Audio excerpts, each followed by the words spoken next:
সংগ্রামী সেক্রেটারি বিশিষ্ট শিক্ষাবিদ ভাই মোহাম্মদ আব্দুল্লাহ আল মামুন। বিসমিল্লাহির রহমানির রহিম। শরীফ ওসমান বিন হাদি ভাইয়ের হত্যার প্রতিবাদে আজকের এই বিক্ষোভ সমাবেশের সম্মানিত উপস্থিতি, আসসালামু আলাইকুম ওয়া রাহমাতুল্লাহ।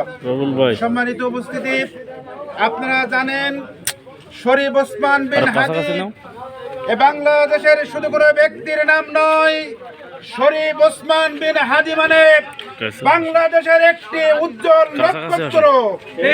সম্মানিত উপস্থিতি, শরীফ ওসমান বিন হাদি এবং বাংলাদেশের জুলাই যোদ্ধা সহ এদেশের কোটি কোটি মানুষের ভালোবাসা এক এবং একাকার। আমরা দেখেছি বাংলাদেশ থেকে খুনি হাসিনা চলে গেছে, কিন্তু তার দোসররা কিন্তু এখনো থেকে গেছে। তার এই ধারাবাহিকতায় তারা মনে করেছিল 24 জুলাই আন্দোলনে নতুন বাংলাদেশ যে আমরা পেয়েছি, এদেশে অরাজকতা, হানাহানি, মারামারি সৃষ্টি করার লক্ষ্যে ভারতের ওই নরেন্দ্র মোদীর ইন্ধনে বাংলাদেশে নীল নকশা দিয়ে শরীফ ওসমান হাদি ভাইকে নির্মমভাবে হত্যা করা হয়েছে। আমরা বাংলাদেশের বর্তমান ইন্টারিম সরকারের কাছে উদাত্ত আহ্বান রাখবো, আপনি এখনো ক্ষমতায়, যত দ্রুত সম্ভব আগামী 24 ঘন্টার মধ্যে শরীফ ওসমান বিন হাদি ভাইয়ের হত্যাকারীকে বাংলার কোটি কোটি মানুষের সামনে সর্বোচ্চ শাস্তি প্রদানের মাধ্যমে দ্রুত গতিতে পদক্ষেপ নেবেন। সম্মানিত উপস্থিতি, শুধু তাই নয়, আপনাদের কাছে উদাত্ত আহ্বান রাখতে চাই, শরীফ ওসমান বিন হাদি সম্মানিত ভাই আমাদের ছেড়ে চলে গেছেন, কিন্তু তার অসমাপ্ত কাজগুলো, তার হৃদয়ে লালিত স্বপ্নগুলো আমরা বাস্তবায়ন করতে চাই। মানুষদের কাছে, আজকের এই জনগণের কাছে জানতে চাই, আমরা আমাদের শরীরের এক ফোঁটা রক্ত থাকাকালীন আমরা ওসমান বিন হাদি ভাইয়ের উত্তরসূরি হিসেবে আজ শপথ নিতে হবে, আমাদের শরীরে যতক্ষণ রক্ত থাকবে শরীফ ওসমান বিন হাদি ভাইয়ের লালিত স্বপ্ন আমরা বাংলাদেশে বাস্তবায়ন করব ইনশাআল্লাহ।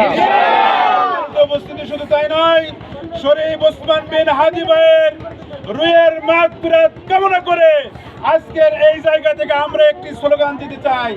আমরা সকলে এই স্লোগানটা এভাবেই দেব, এক হাদি পরপরে লক্ষ হাদি ঘরে ঘরে। তাহলে আমরা স্লোগান দেই, এক হাদি পরপরে,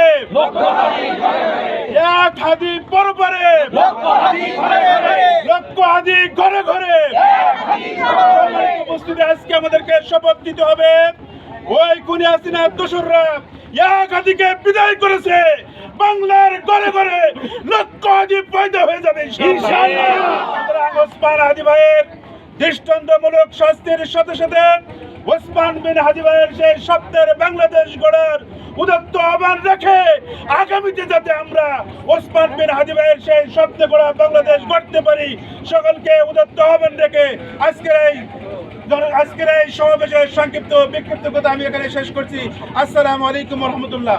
সেই সাথে সাথে আপনারা যারা কষ্ট করে আজকের এই সমাবেশের সময় দিয়েছেন, সকলকে কর্তৃপক্ষের পক্ষ থেকে মোবারকবাদ জানিয়ে আজকের সমাবেশের সমাপ্তি ঘোষণা করছি। সম্মানিত উপস্থিতি, আমাদের